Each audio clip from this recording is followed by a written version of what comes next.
Hey guys, what's going on? So, I'm doing my upper body push today, and I wanted to talk for a second about cheat reps.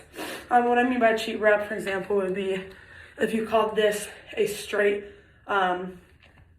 overhead press. You know, this is your straight, that would be your strict press. And if you were going, that's a push press. So, that's cheating. When is a cheat acceptable? I think that certain exercises, there's different levels of cheat, like saying you're doing a full squat and you do a quarter squat.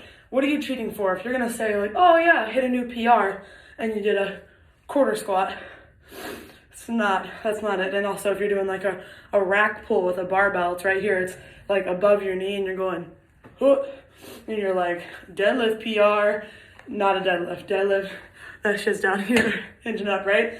And even there's arguments that having it elevated on blocks is cheating. So you wouldn't want to say your PR was up on blocks, so you have your barbell propped up pretty high, so you don't have to lift from here. It's actually from like here.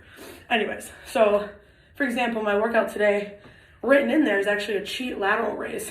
So how do I do that? How do I cheat? I use a bit of momentum on the way up, try to slow burn on the way down. I cannot comfortably laterally raise more than probably 15 pounds.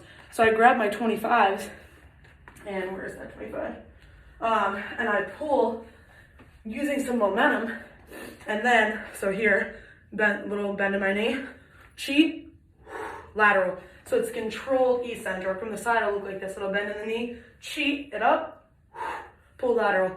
You have to be, this is for more advanced lifters and athletes. If you've been working out for, I'd say at least 2 years, probably a year or two, when you have an understanding of mind-muscle connection, you understand what muscles you're using in that cheat, using a bit of your back, using a bit of your legs for that leg drive up. That's why a seated shoulder press is harder than standing, because you don't have leg drive. So when you use cheats, when you're trying to up your weight, and don't just cheat them up, throw it down, just like a curl. Cheat curl, throw it down. I frequently throw in barbell cheat curl, throw it up, down, 1, 2, 3, throw it up, 1, 2, 3. Trying to get that eccentric down, because that's typically where I drop on those heavier weights. And that has increased my curl from curling dumbbell wise 15s and now curling comfortably 25s for like 8 reps, not a ton. So when you use a cheat, when you're trying to up your numbers, you got to be aware of your eccentric. You don't want to just throw the weights around. I see this all the time at Burn, people just throwing weights. Same thing with the lateral raise. Cheat, down slow, cores braced, down slow.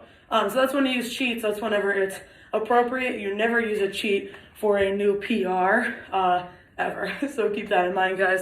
Good luck. Throw them in if you're more experienced.